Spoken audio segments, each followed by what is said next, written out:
Saber Direito desta semana, Fernando Neri apresenta um curso sobre o uso da inteligência artificial na prática jurídica.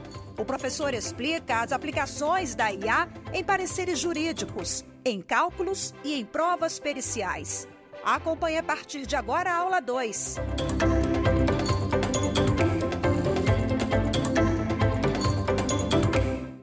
Olá, esse é o programa Saber Direito. Eu sou o professor Fernando Neri, mestre em Direito Civil pela Pontifícia Universidade Católica de São Paulo e pós-graduado em Processo Civil, advogado há 30 anos em São Paulo e 15 anos professor, e preparei um curso para vocês sobre a inteligência artificial na prática jurídica. Estou muito feliz em compartilhar esses conhecimentos com você, dessas importantes ferramentas que são as inteligências artificiais, em especial as GPTs.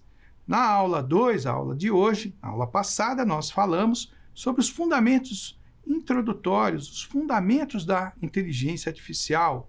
Fizemos um corte na história demonstrando como houve evolução dessas ferramentas tecnológicas para chegar aos dias atuais, em que está havendo um verdadeiro boom aí nessas ferramentas tecnológicas a partir do ano de 2023. E na aula de hoje, nós falaremos como fazer uso destas ferramentas para aprimorar os pareceres jurídicos. Você que é advogado ou advogada, que precisa, portanto, aumentar os seus ganhos, o parecer jurídico é um trabalho importantíssimo, imprescindível.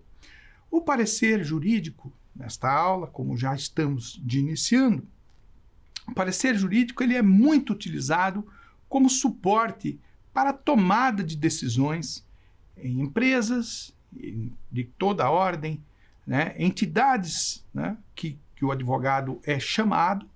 As pessoas precisam, portanto, tomar uma decisão sobre determinados aspectos que envolvem o conhecimento específico do direito. E o parecer jurídico bem feito, ele pode elevar a qualidade do profissional. O seu prestígio pode aumentar se você souber como realizar um parecer bem feito, um parecer jurídico com excelência. Esse parecer que vai ser utilizado para a tomada de uma decisão, ele pode ser adquirido por contratação do advogado, da advogada, que pode ocorrer por uma indústria, por uma empresa, Conselhos também. O conselho de uma determinada empresa pode encomendar um parecer. Existem grandes advogados e grandes advogadas aí conhecidos, portanto, no mundo do direito brasileiro, que podemos citar entre eles, no direito tributário, o professor Dr. Ives Grandra Martins, professor. No direito processualista, o professor Nelson Neri Júnior e a professora Rosa Maria de Andrade Neri. São nomes, portanto, muito conhecidos e renomados, que são pessoas profissionais que vendem pareceres. A qualidade do parecer indica, portanto, o prestígio que o profissional do direito tem. E você, amigo, amiga, que trabalha com direito, deve se aprimorar na confecção de pareceres jurídicos. Eu recomendo profundamente que você faça e ofereça o parecer jurídico para os seus clientes, para a sua clientela. Este é um trabalho um pouco diferente de você atuar dentro de um processo como se fosse advogado. Você terá mais liberdade para opinar em determinada situação jurídica e não se envolverá com o processo precisamente. O parecerista é aquele que é chamado para responder às perguntas. E as perguntas que a empresa, ou que o conselho, ou que aquele que nós chamamos de consulente, porque este é o nome daquele que faz a consulta, as consultas que ele precisa. O parecer, uma vez bem feito, elaborado e entregue, ele se resume, portanto, no trabalho efetivo do profissional. Então, o parecer jurídico é um serviço, é um trabalho muito importante e que pode trazer prestígio à profissão do advogado, da advogada. Você tem, nesse parecer jurídico, a oportunidade de atuar para outros escritórios de advocacia, inclusive. Especialize-se em determinada área do conhecimento e especialize-se com relação a áreas do direito. Eu preciso, por exemplo, de um parecer, eu sou dono de uma empresa, eu preciso de um parecer jurídico que fale a respeito de direito ambiental. E você, como advogado ambientalista, conhece esta área do direito. Então você vai fazer a oferta desse trabalho. Uma vez contratado, você entrega o parecer, concluiu o seu trabalho e esse parecer será utilizado para a tomada de uma decisão. Pode ser uma tomada de decisão da empresa em relação a determinados assuntos e pode também ser uma peça de instrução dentro de um processo judicial.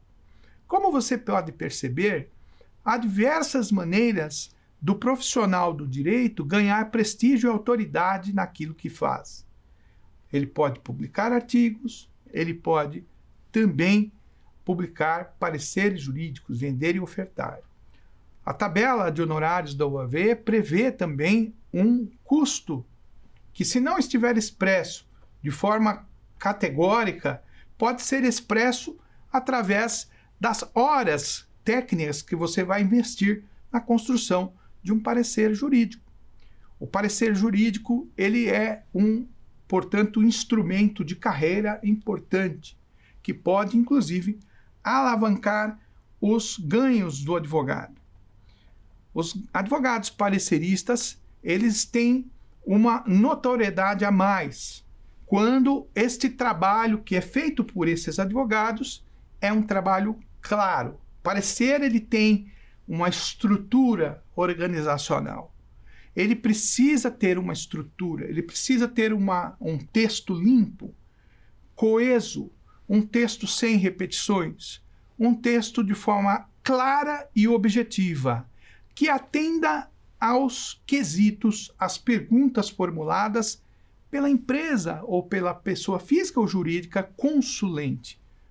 Ela vai fazer uso desta matéria. Ela tem uma dúvida relacionada a um determinado ponto. E aí nós entramos nas ferramentas generativas. Então vamos falar qual é a função da inteligência artificial na prática jurídica da confecção de pareceres. Os pareceres jurídicos, eles vão demonstrar a qualidade do trabalho do profissional. Nós citamos na nossa bibliografia de apoio um livro do professor Scavone Júnior, que foi meu colega na Universidade Mackenzie, leciona lá há longos anos, onde ele dá para o leitor os pontos necessários na construção de um parecer jurídico de excelência. Eu peço licença ao professor porque nós mudamos a ordem na qual esses pontos são abordados, apenas para descrever de forma didática como um parecer jurídico deve ser realizado. É óbvio que a ferramenta de apoio, como já falamos na aula anterior, a IA não substitui o humano. Você não pode deixar a critério da IA gerar o parecer. Isso seria algo totalmente antiético e irresponsável, porque você não pode agir desta forma. Já falamos a respeito na aula anterior, na aula 1, de consequências por parte de um juiz que não utilizou o cuidado de verificar uma sentença gerada pelo GPT, pela IA generativa. E como profissional, que advogado e advogada você deve ter a cautela e o cuidado também de não entregar trabalhos que não são realizados pela mão humana, pela tua mão humana. Este material é um material importante, usamos como bibliografia o professor Scavone Júnior, porque é referência na área e tem pareceres que são reconhecidos, e ali nós vamos falar, usando como base este livro que eu mencionei do professor Scavone a respeito da construção de pareceres, os requisitos que ele menciona. O apoio é a ferramenta da inteligência artificial. Passarei a demonstrar a vocês alguns prompts, que você já sabe que o prompt é a pergunta adequada. Como dito, aqueles que sabem fazer as perguntas são os profissionais do futuro. Como disse Einstein, o importante são as perguntas. Perguntas qualificadas produzem respostas por parte da tecnologia artificial altamente positivas que podem elevar a régua do preço, inclusive dos seus honorários, porque um advogado, uma advogada, um jurista, ele vai receber pelo parecer o que é proporcional ao seu renome, aquele prestígio que ele vai gozar dentro da comunidade jurídica em razão do serviço que ele realiza. Muito bem. Como construir um parecer? Primeiro vamos partir da parte operacional física, a parte operacional que não é digital. Para construir um parecer, e eu, como parecerista que sou, trabalho como conselheiro empresarial, como consultor jurídico em instituições e empresas, tenho feito constantemente diversos pareceres, posso lhe dizer que tudo começa com a boa pergunta. Voltando no curso, um parecer ele tem que começar pela pergunta. Eu tenho que identificar qual é a necessidade do meu cliente, o que ele precisa. Então, a partir da pergunta que eu consegui definir como a base para a estruturação do meu trabalho de parecer, eu vou construir a organização do pensamento que será colocado de forma clara, objetiva e estruturada para se chegar a uma conclusão neutra, uma conclusão imparcial. Um parecer não pode ser também uma situação em que se encomenda. Eu não posso ter uma encomenda. Eu quero que o seu parecer diga. Fuja desse tipo de consulente. O consulente ético, e o qual recomendo a você que você aceite o contrato, é aquele consulente que está disposto a ouvir a interpretação sem mácula, a interpretação neutra, pelo conhecimento técnico do parecerista. Esta é a melhor forma de se trabalhar. Não há possibilidade de se entregar um parecer tendencioso, um parecer que seja indutor, porque isto está fugindo ao princípio deste tipo de trabalho. Então eu identifico a pergunta. Por exemplo, alguém faz uma pergunta que se relaciona a uma criança. E esta pergunta que foi feita para o parecer, ela trata da guarda da criança, por exemplo. Então, a partir do momento que esta pergunta ela vai chegar a mim, eu já sei as áreas, a área maior e as sub-áreas envolvidas. Eu já sei que quando se fala em guarda, terei de examinar o direito civil com a sub-área de ECA, Estatuto da Criança e Adolescente, que é lei especial. E a partir da construção normativa, eu vou conseguindo criar a estrutura lógica e organizacional do parecer.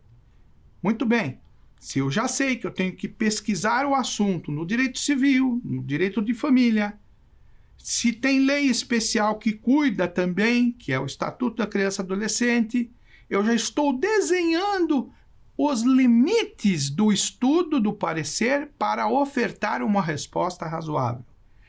Além destas fontes do direito que mencionei, que são o direito civil, no caso da demonstração, do direito de família, do Estatuto da Criança e Adolescente, também tenho o cotejo analítico da jurisprudência.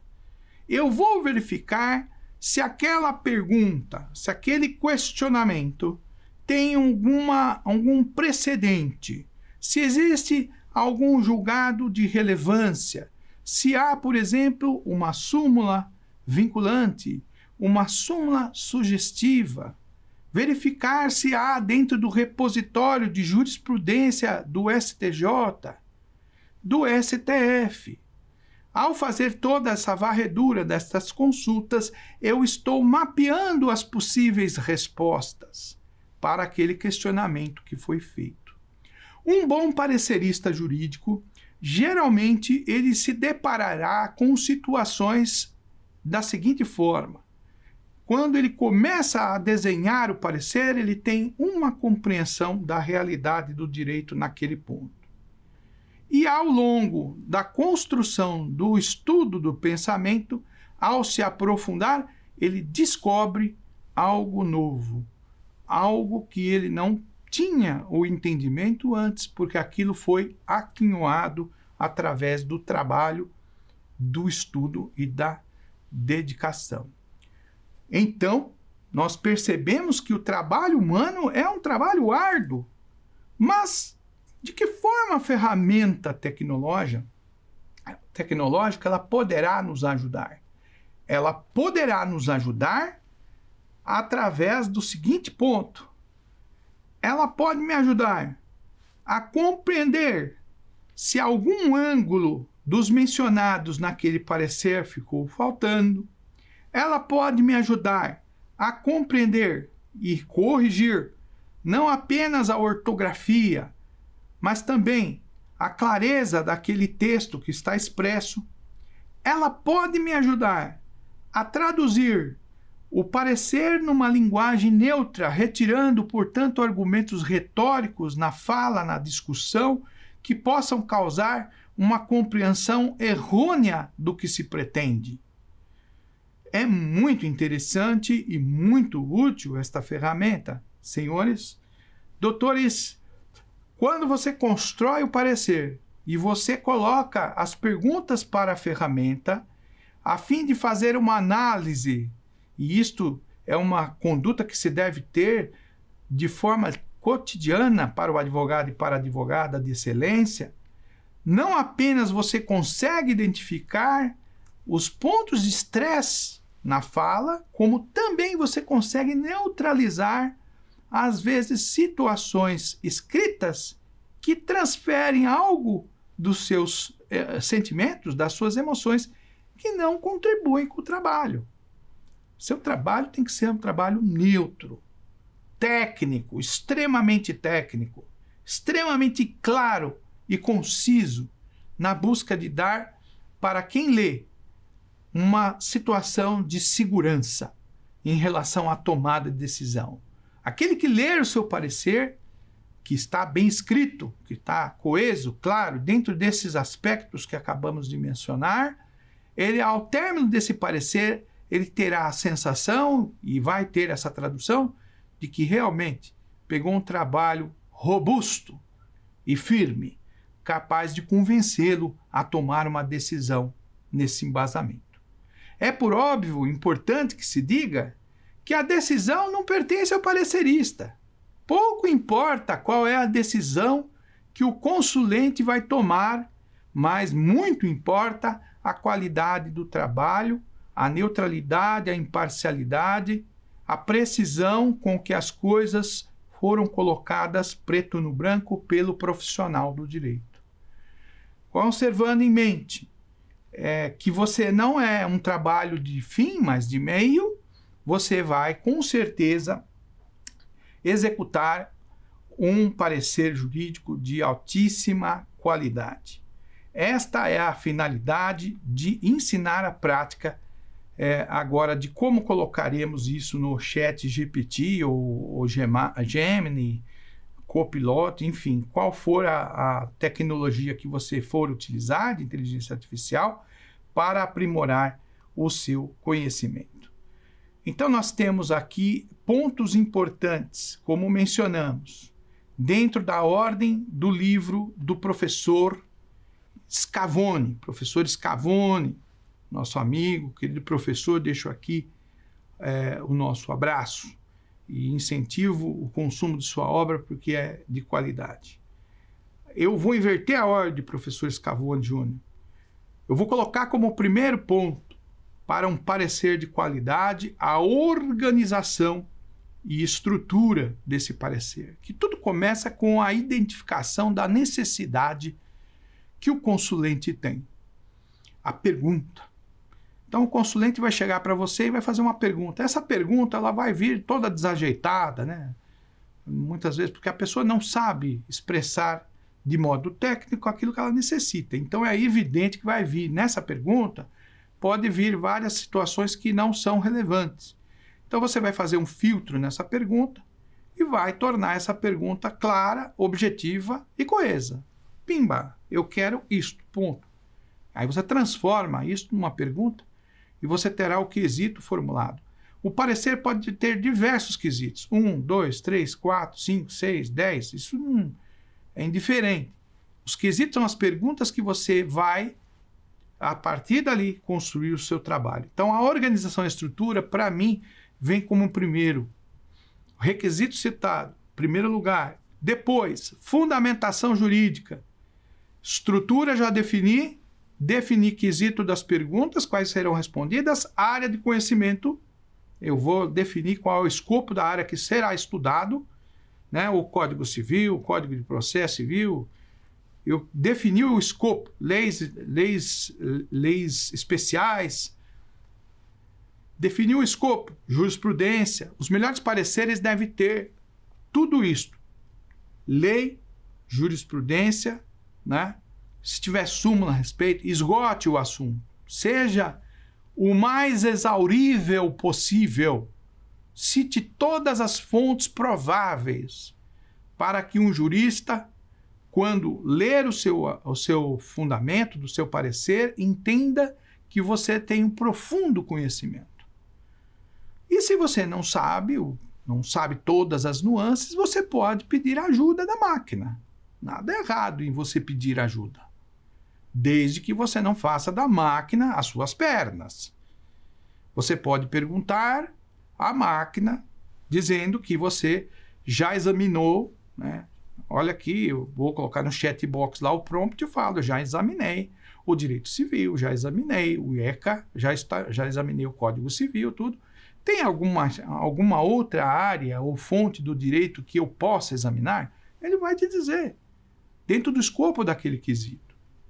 É por isso que o ChatGPT ou outra tecnologia generativa, ela se torna importante, porque ela vai buscar os padrões de similitude e vai te dar aquilo que faltava. O parecer é um quebra-cabeças que você está montando peça. Às vezes falta uma peça. Aquela peça que falta, é errado eu poder pedir na fonte? Não, porque ele vai te dar um fragmento de informação. Quando ele te der o fragmento dessa informação, que é a peça que faltava, você vai fazer o quê? Você vai estudar. Você vai descer da biblioteca os livros. Você vai buscar entender aquilo que ele está falando.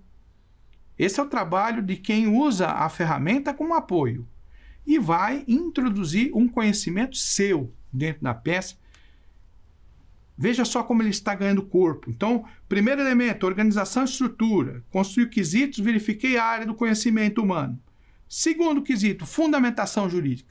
Aqui ele pode ser um ajudante seu, entregando a você pontos que ainda não tinham sido vistos. Ou que por uma questão qualquer ou outra, você não tenha estudado, ou não sabia, ou até não sabia. Porque muitos passam por cursos diferentes no direito e terminam, às vezes, com uma formação deficiente em alguma área. Ah, meu professor deu contratos, mas foi en passant, corri. Ah, tive pandemia, não sei o quê, não estudei direito. É lamentável que se diga isso, mas pode ocorrer. E se ocorreu, então a ferramenta vai te ajudar a demonstrar o que você precisa estudar. Esta ferramenta, amigos, ela é extremamente útil também para os concurseiros. Imagine você, o concurseiro que está estudando, que precisa de respostas. O concurseiro que está estudando, ele precisa saber aonde buscar o conhecimento. Às vezes há provas, resolução de provas anteriores de concurso para a magistratura, para o Ministério Público, para a Advocacia Geral da União. E ele não entende, ele fala, aonde que eu vou estudar? Qual é a resposta correta nessa questão? Eu não estou entendendo determinado ponto. A ferramenta de apoio é um professor particular 24 horas por dia para poder ajudar você a aprimorar os seus conhecimentos. O uso responsável dessa ferramenta é a grande diferença no ordenamento e na comunidade jurídica como um todo. Ela vai proporcionar uma amplitude do seu conhecimento. Então, você tem que se dedicar. O GPT, quando eu falo generativa, né? Inteligência artificial generativa, não estou me referindo à empresa OpenAI, porque existem outras, mas GPT, que é aquela tecnologia que gera algo novo, ela tem a finalidade precípua de apoio, como nós estudamos lá na aula 1, o entendimento do professor Hartmann Peixoto, da Universidade de Brasília.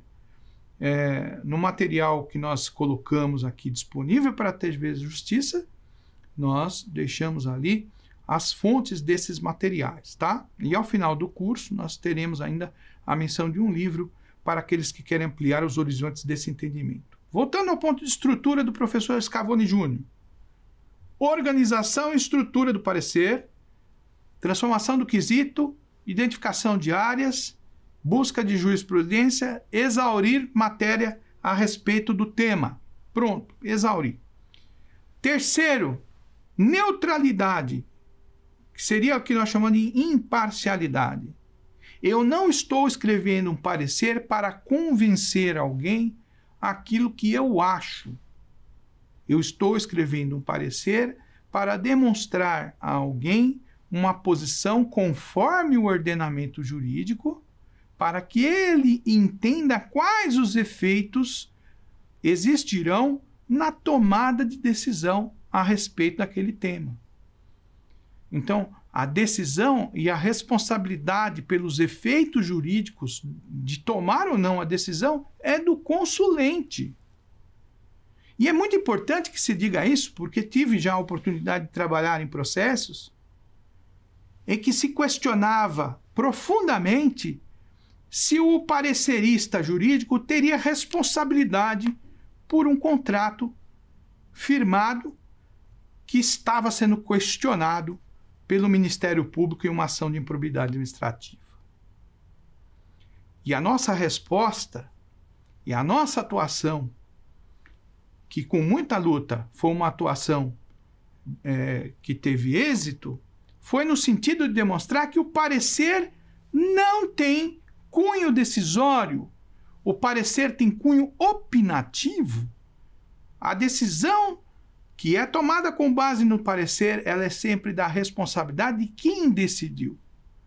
A jurisprudência farta nesse sentido para poder tirar, portanto, o cunho da responsabilidade daquele que faz um parecer. No entanto, é importante que se diga, não haverá nenhuma espécie de salvação se você vier a ser acusado por uma situação em que o seu parecer for tido como tendencioso ou malicioso, se o seu parecer pecou com relação à neutralidade e à imparcialidade. Então, quando o seu parecer ele é neutro e ele é imparcial, ele protege primeiro o parecerista e depois ele reflete a posição para uma tomada de decisão ética por parte do consulente. Quarto item importante, clareza e objetividade. Não dá para você fazer um parecer que começa falando no assunto e termina lá na lua. Então, tem que colocar clareza e objetividade nesse parecer. E aqui o ChatGPT, ou qualquer outra ferramenta que tenha a função generativa, ela vai proporcionar a revisão do texto. Lembrando de novo, eu estou com o meu parecer pronto. Eu descaracterizo as partes para preservar as informações sensíveis em razão da LGPD e de todas as leis que protegem as informações. Além do que, existe o sigilo profissional, que também é protegido pelo Estatuto da OAB. Descaracterizei, envio o parecer e pergunto se aquele parecer está limpo e claro. Eu costumo fazer na própria ferramenta, eu utilizo com muita frequência o do OpenAI, mas existem outros, como eu digo e enfatizo para que haja assim, uma neutralidade também e não se diga, mas está promovendo empresa X ou Y ou Z. Não existe isso. Mas do ponto de vista didático, quando você personaliza a ferramenta, você pode colocar ali na ferramenta. Quando eu pedir notas, por exemplo, a minha ferramenta está personalizada assim. Eu gostaria que você me dê as notas. Ele já sabe o que são essas notas. Notas de 0 a 10 para bom português. Notas de 0 a 10 para clareza, objetividade, coesão, neutralidade da linguagem. Então, quando você joga o prompt dessas perguntas, o chatbot vai te mandar uma resposta. E nessa resposta que ele lhe envia, ele vai trazer sugestões para melhoria no teu texto, em relação àquele ponto que foi falado, tá? Então, geralmente, aí você vai ter condições de aprimorar o seu trabalho até que ele chegue no 10-10, por exemplo. Eu vou, envio, faço a revisão ortográfica, faço a revisão de neutralidade, envia, vai, volta, até chegar no 10-10.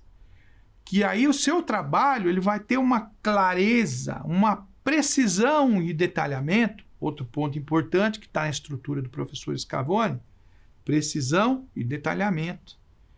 E, finalmente, o último ponto do professor Scavone Júnior, que menciona na nossa ordem, que seria a revisão e a correção do texto.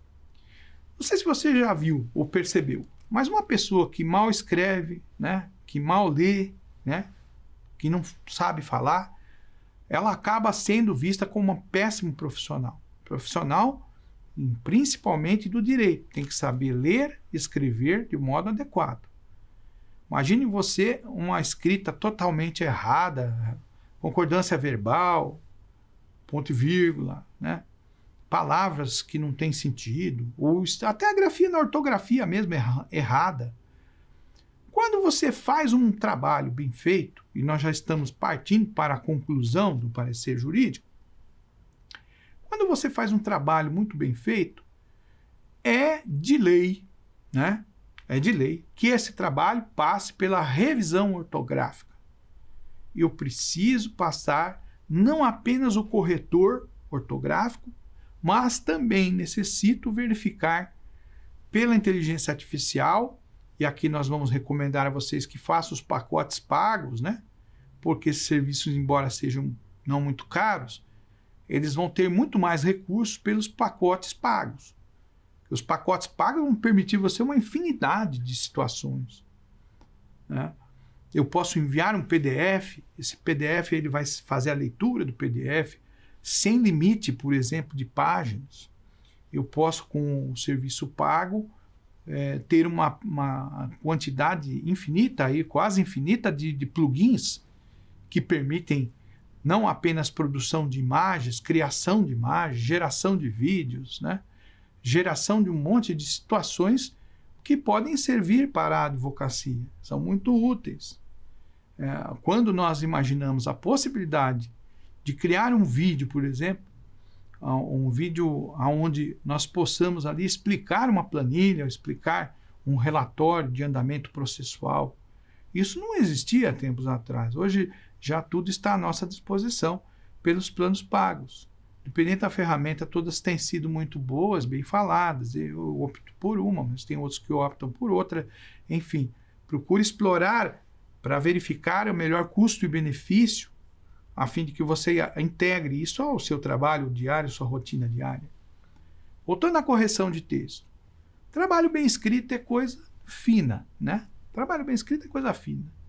Não adianta nada você fazer um trabalho de um parecer jurídico bem fundamentado, uma pergunta bem objetiva, você pôs lá a fundamentação jurídica com erros, né, de ortografia, até mesmo a forma de apresentação do parecer, ela é muito importante.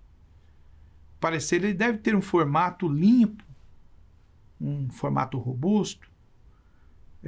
Recomenda-se também a possibilidade de incluir no parecer, se é a primeira vez que você está entregando a um cliente, de incluir nesse parecer o currículo, para demonstrar que o profissional que emitiu aquela opinião, ele tem um conhecimento técnico específico sobre o assunto que está sendo tratado, né? Então, todos esses detalhes são muito importantes. E a IA está aí para ajudar, tanto na correção quanto na preparação desse parecer, de modo que ele atenda a essas finalidades. O exame da jurisprudência, por exemplo. A jurisprudência, quando eu vou fazer um cotejo da jurisprudência, é uma tarefa muito cansativa, né? Porque hoje toda a jurisprudência ela tem que ser examinada no computador. Os PDFs costumam ter inúmeras páginas e trazem, portanto, ali um desconforto visual muito grande quando esse trabalho passa a levar mais de 15, 20 minutos. Quando nós estamos diante de acórdãos, nós podemos lançar dentro da ferramenta, através do anexo, esses acórdãos, pedindo para que ela filtre a jurisprudência. Nós verificamos, encontramos uma gama de jurisprudência e vamos jogar essa jurisprudência ali dentro do chatbot para que ela responda se há relevância ou não, em qual ponto determinado que encontrou aí a similitude ao assunto que eu estou abordando. Isto vai fazer com que você dê um gap muito grande, um ganho de tempo. O ChatGPT, por exemplo, ele tem a possibilidade de uma criação de um GPT próprio para fazer análises. Você pode montar o seu GPT só para fazer análise de admissibilidade de recursos especiais extraordinários, para que ele possa averiguar como se fosse o Victor, né? Se o seu recurso extraordinário cumpre os requisitos de admissibilidade. Imagina que coisa interessante você poder contar com um mentorzinho que te fale sobre como que aquele Victor trabalha na filtragem dos recursos extraordinários. O recurso extraordinário e especial, como vocês, colegas, já sabem, são recursos que possuem um filtro muito rígido e é um pouco difícil fazer com que subam os assuntos para discussão aos tribunais superiores. E a partir do momento em que você reconhece esses erros, que são traduzidos pela máquina através dos padrões que ela assumiu no machine learning, aprendendo com outros advogados, você terá uma possibilidade muito maior de caminhar entre esses filtros, né? Até fazer com que o seu recurso seja recebido, seja admitido e julgado. Então, nós vemos aqui que a análise de jurisprudência, o cotejo jurisprudencial, ele é muito importante no parecer jurídico. E também podemos fazer o uso dessa ferramenta para poder simplificar o nosso trabalho. Então, quando nós temos de encontrar ali uma ementa, por exemplo, que você sabe que essa ementa ela tem assuntos sobre o tema, mas ela é uma ementa um pouco extensa, você copia e cola dentro do GPT a ementa de um acórdão. Neste caso é algo público, você não está colhendo de um cliente específico, então não há que se falar em cuidado com dados, porque é público, está aberto. Aí você joga a ementa lá dentro e ele vai fazer a análise dessa ementa. E ao fazer a análise, ele vai dissecar os pontos que você pediu. E podemos ampliar a partir dali a tese, né? Quando eu leciono prática, e ainda prática jurídica no Mackenzie, que estava ainda lá lecionando, eu costumava sempre dizer o seguinte: antes de você entrar com uma ação judicial, faça uma pesquisa no tribunal de origem aonde você vai distribuir a sua ação. Vou distribuir no Tribunal de Justiça de São Paulo. Então, pesquise a jurisprudência que aborda aquele assunto para entender qual é a majoritária predominância daquele tema no tribunal onde você vai distribuir a ação. Porque fazendo isso, você já vai saber os contrapontos que são negativos. E você vai tirar esses contrapontos da frente, né? E depois vai fazer o mesmo para construir uma petição inicial que já possibilite a interposição dos agravos, a interposição da apelação, a interposição do recurso especial e do recurso extraordinário. Todos os recursos. Porque você, operador do direito que está me ouvindo, sabe muito bem que esta é uma tarefa desafiadora e difícil, esta que eu propunha aos meus alunos, mas que a inteligência artificial poderá ajudar-nos a fazer com maior facilidade. Porque se eu construo uma petição na origem, que já acolhe toda a condição de subir até Brasília, até o Supremo, o STF, automaticamente o caminho já está posto para que o recurso seja julgado e possa ser exaurido até o trânsito em julgado de forma eficaz, satisfazendo de forma ampla a ampla defesa e o contraditório, até que ele possa, então, ter todos os pontos revistos judicialmente. É muito importante que você tenha consciência a respeito da simplicidade que há no uso dessa tecnologia. O prompt, a pergunta, ela pode ser mal formulada no início. Depois você vai pegando o jeitão da ferramenta, você vai melhorando, e você vai ver a magia que há. Na nossa próxima aula eu vou estar falando sobre cálculos, né? O uso da IA nos cálculos, que o advogado também acaba se envolvendo nos cálculos. Quando fiz direito, achei que não ia precisar de matemática. Falei, não gosto de matemática, vou fazer direito, né? Não gosto de matemática, vou fazer direito. Achava que não precisaria. Que ledo engano. Matemática está em tudo, não tem jeito. Você vai fazer cumprimento de uma sentença, tem que fazer matemática, tem que ir lá examinar. Então, quando a gente fala dessa ferramenta, há um entusiasmo natural que acaba surgindo por conta das infinitas possibilidades que ela está a nos proporcionar. A possibilidade de exaurir os caminhos para buscar o melhor do direito para os nossos clientes. Então, essa é uma ferramenta poderosa. Há uma terceira lei de Arthur Clarke. A terceira lei de Arthur Clarke é o autor daquele livro 2001, Uma Odisseia no Espaço.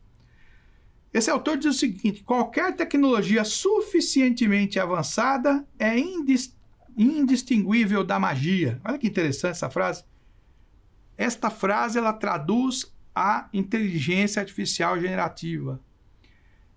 Qualquer tecnologia suficientemente avançada é indistinguível da magia. Por quê? Porque quando você lança a informação no prompt, na pergunta que você precisa, imediatamente, num piscar de olhos, ela vai trazer uma resposta qualificada, uma resposta robusta, que vai proporcionar a você uma análise mais profunda e mais acurada, né? Há uma acurácia, portanto, no trato dessa informação, e parece magia mesmo. Parece magia, engraçado. Essa frase do Clarke, ela sintetiza bem a experiência aprofundada com a IA generativa, né? Há uma capacidade da IA de processar grandes informações. E essa capacidade de processamento ágil, de grande volume de informações, para os advogados é indispensável. Indispensável. Sabe aquele profissional que você contratou, que ficava colocando tudo lá na planilha? Então, o IA vai fazer isso rapidamente. Sabe aquele outro profissional que você contratava para poder examinar a repositório de jurisprudência? Então, o IA vai ser uma ferramenta que vai ajudar também. Então, você que é do direito e já começou a perceber que nessa segunda aula que nós estamos ainda tem mais 3 pela frente, você começou a perceber que o que vai importar é o pensamento crítico. Então, você corre atrás do pensamento crítico. Estude, se dedique no direito, seja o melhor naquilo que você faz. Procure ser um profissional de excelência. Não fique falando que a tecnologia não presta, ou também não vá nem ao mar nem à terra, né? Ou também não fique dependente da tecnologia para tudo. Utilize a tecnologia enquanto ela estiver disponível para ela aprimorar o seu modo de trabalhar, o seu jeito de agir em relação a isso, tá? A reformatação de pareceres, a revisão dos pareceres, né? O estudo de caso é importante que você faça estudo de casos análogos, né? Eu recomendo que vocês utilizem essa ferramenta sem medo de erro, porque não tem ninguém monitorando vocês. No momento que você vai fazer lá o estudo de um determinado caso, você pode simular situações, né? Eu tenho um acórdão. Muito bem. O que esse acórdão diz? Como foi que o tribunal chegou na decisão desse acórdão, né?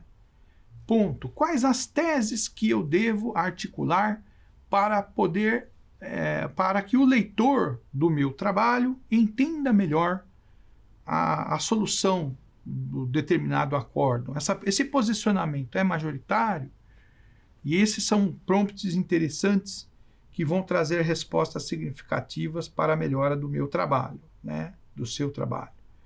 Então, as incoerências. Sabe, o trabalho pode estar ambíguo, né? Em muitas das situações, muitas das vezes, a gente pode deixar escapar no texto alguma ambiguidade. Por isso, eu não recomendo que você faça pareceres muito extensos. De preferência, faça um parecer com 20 laudas, de preferência, para não cansar o leitor. Na hora que você for fazer as revisões do parecer também, é interessante que você pergunte à máquina para que ela considere que o grau de instrução das pessoas que vão receber esse parecer, né? Você tem que falar sobre o público-alvo. Meu público-alvo são engenheiros, agrônomos. Estou fazendo um parecer jurídico, não quero parecer, né, totalmente assim, não quero juridiquês naquilo que vou escrever. Vamos eliminar. O juridiquês hoje não é bem-vindo, tá? Era muito lindo falar sobre isso, latim, juridiquês, palavras difíceis. Isso daí é exclusivo, não é inclusivo. Isso daí não é bem-vindo. Nós estamos numa época que a inclusão ela é importantíssima. Então, evite o juridiquês, muito juridiquês pesado. Às vezes é um vício linguístico, né? Eu mesmo me pego, muitas vezes, colocando alguma expressão latim por força do hábito. Mas nós temos que acabar com esta situação de colocar muito juridiquês nas peças, porque eu estou criando obstáculo de acesso à informação. Se eu quero comunicar àquele público determinada mensagem, eu tenho que retirar todas as interferências do caminho. Por óbvio que a linguagem deve ser uma linguagem técnica, com português bem escrito, mas não precisa ter expressões exageradamente, expressões latinas, né? Ou de outro idioma, qualquer que seja. Citações em idioma estrangeiro, estrangeirismos. Isso não é a finalidade do parecer, não atende a isso, né? A não ser se for uma peça dentro de uma situação de erudição, na qual você precise mencionar e você sabe que o auditório conhece aquele idioma que você está escrevendo. Caso contrário, evite esse tipo de excesso, que não é bem-vindo também no parecer jurídico, tá? Então, esses dados sensíveis que a gente tem das pessoas devem ser evitados. No exame da jurisprudência, eu posso inserir tranquilamente o material sem problema nenhum, ok?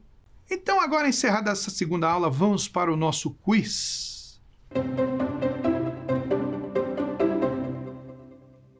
Como os prompts de comando personalizados podem ajudar na correção gramatical de pareceres jurídicos? Alternativa A. Eles fornecem sugestões específicas para o contexto jurídico. Alternativa B. Eles substituem automaticamente palavras por sinônimos. Alternativa C, eles traduzem o texto para outra língua. E alternativa D, eles removem todas as pontuações. Vamos à resposta. Eles fornecem sugestões específicas para o contexto jurídico. Muito bom. Vamos para a nossa segunda pergunta do quiz.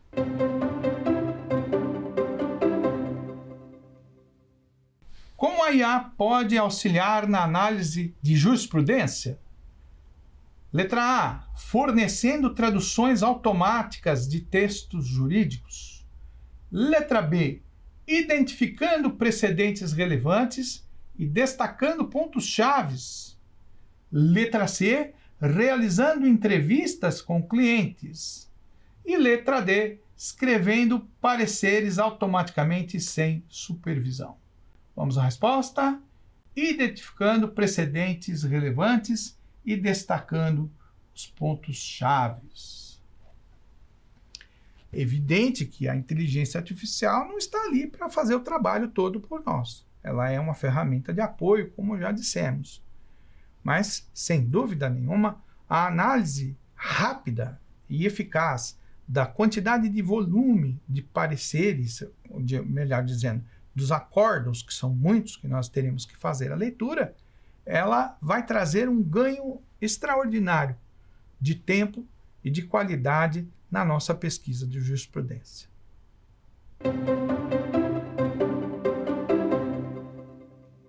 Qual o benefício de IA na busca por doutrina? Letra A IA pode substituir a necessidade de um advogado. Letra B, a IA pode prever decisões judiciais com 100% de precisão. Letra C, a IA pode eliminar a necessidade de revisões humanas. E letra D, IA pode realizar buscas mais rápidas e precisas em grande volume de dados. A alternativa correta é a D. Conforme nós temos estudado até aqui, o juiz não pode ser substituído pela IA, né? Mencionamos desde a primeira aula, já falamos a esse respeito. Embora a IA possa emitir uma sentença, essa sentença obrigatoriamente tem que ser emitida por um juiz. Da mesma forma, o trabalho entregue por um advogado, seja uma petição inicial ou um recurso, um parecer jurídico, deve ser feito pelo advogado. Mas nós vamos ganhar aqui em tempo, nós vamos ganhar aqui evitando tarefas repetitivas, né? E nesse sentido, o quiz deixa claro para vocês a resposta das 3 questões, que a IA é um material, portanto, de apoio. Ela é uma grande ferramenta, uma poderosa e valiosa ferramenta de apoio para o trabalho do advogado ou do jurista. Lembrando, vamos aqui chegando ao final da nossa aula, e eu gostaria de ficar com a frase da terceira lei de Clarke, que eu mencionei, né? Aquele escritor de 2001, Odisseia no Espaço, em que ele diz que a tecnologia avançada é indistinguível da magia. Então, estamos aqui encerrando a nossa segunda aula, e eu quero convidar você a assistir comigo a nossa terceira aula, em que falaremos de cálculos em IA. Essa também é uma função importantíssima para os advogados e profissionais do direito, fazendo uso da inteligência artificial para melhorar aí o seu trabalho, a eficácia e a acurácia do seu desempenho. Tá bom? Muito obrigado a todos e até a próxima. Quer dar alguma sugestão de tema para os cursos do Saber Direito? Então mande um e-mail para a gente, saberdireito@stf.jus.br. Você também pode estudar pela internet. Acesse o nosso site radioetvjustiça.jus.br ou pode rever as aulas no canal do YouTube, @Rádio e TV Justiça.